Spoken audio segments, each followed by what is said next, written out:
Without peace,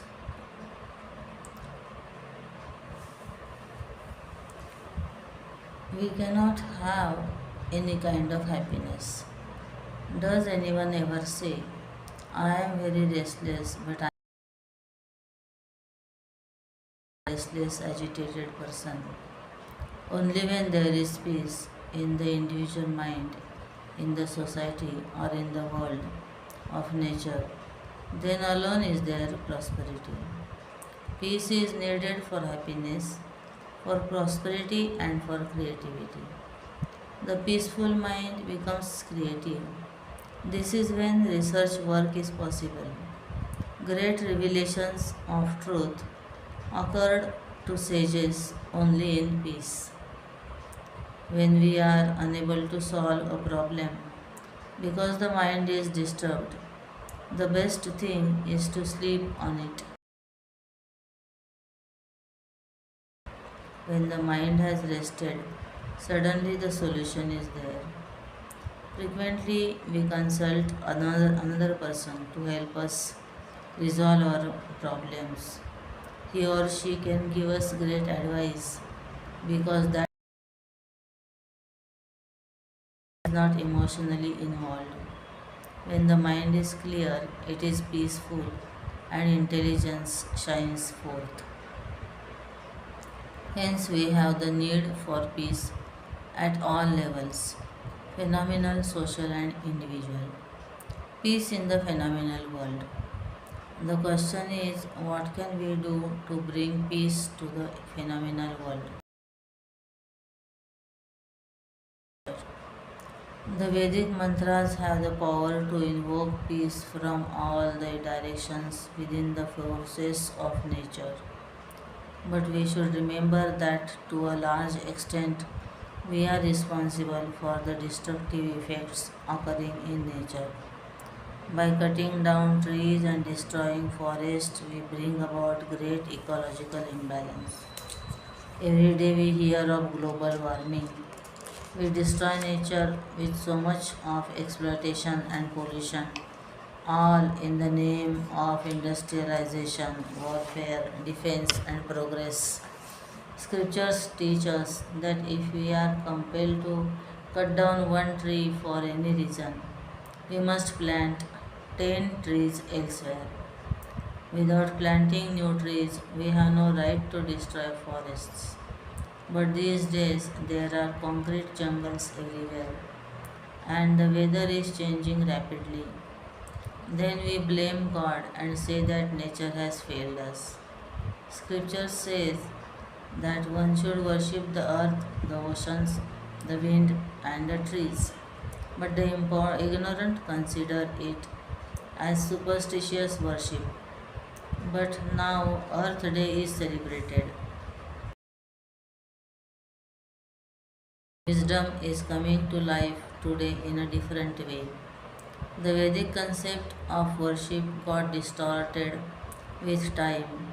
Worship often meant the ritualistic offering, but the greatest worship of the ocean or water is not to pollute it. If we want nature to cooperate with us, to bless us, then it is necessary to learn to live in harmony with nature. Our attitude that we can conquer nature is full of arrogance and only brings disaster. Can we really stand up to the forces of nature?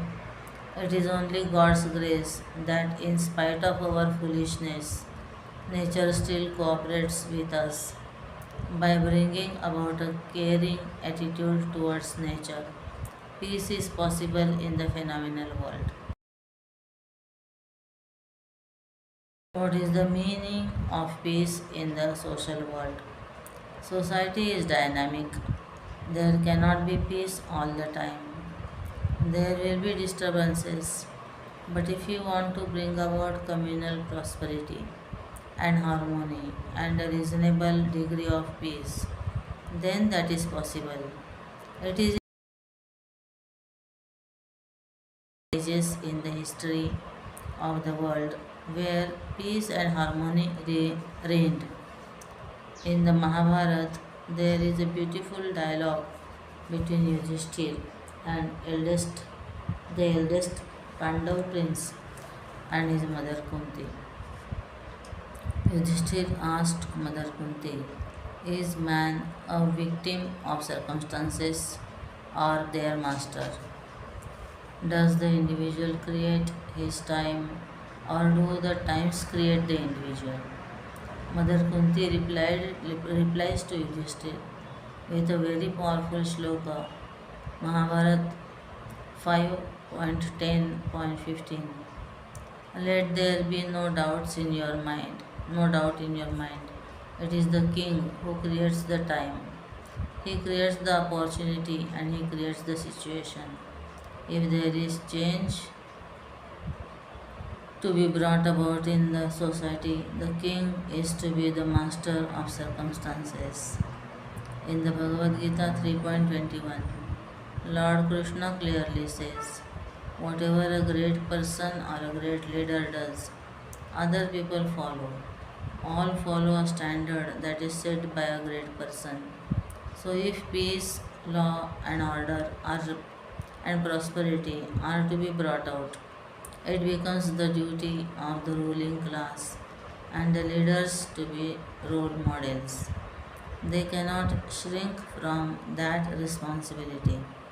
In Srimad Bhagavatam, we find the story of a great king, very great king, Raja Prithu.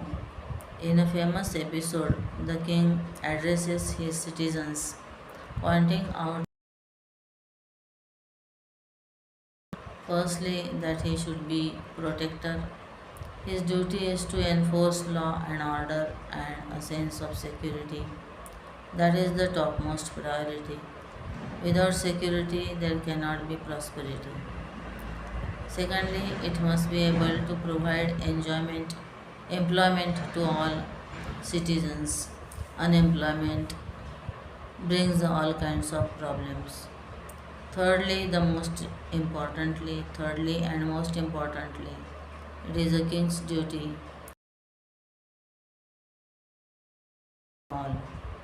Nowadays we call that value-based education, but there is no value base, just base values. When we look at educational institutions and see the students' aspirations, we wonder what is going to happen to this world.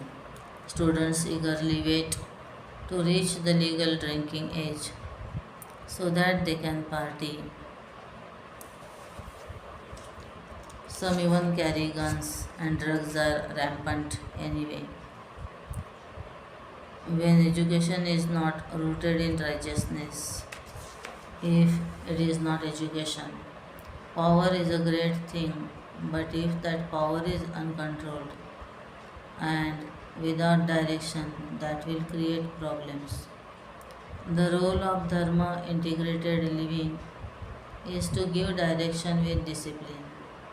Raja Prithu continues to say that if a king fails to give his people the education needed to understand righteous living and responsibilities are, and if they then commit crimes, all the sins will be accrued to the king and the king will have to suffer. And that's how great the responsibilities are of the king, the ruling class and the social leaders.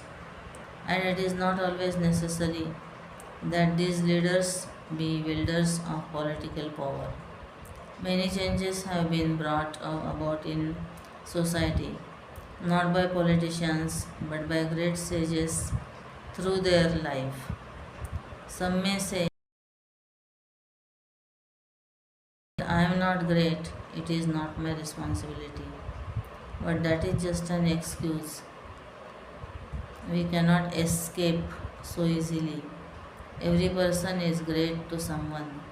I may look up to someone and someone may look up to me. In a family, the parents are everything for a child who regards them highly. Whether or not the child changes his opinion later in life. जय Shri The parents have Ram great जय responsibility. Raghuram Janaki जीवन सुंदर राम देवगणार्चित जय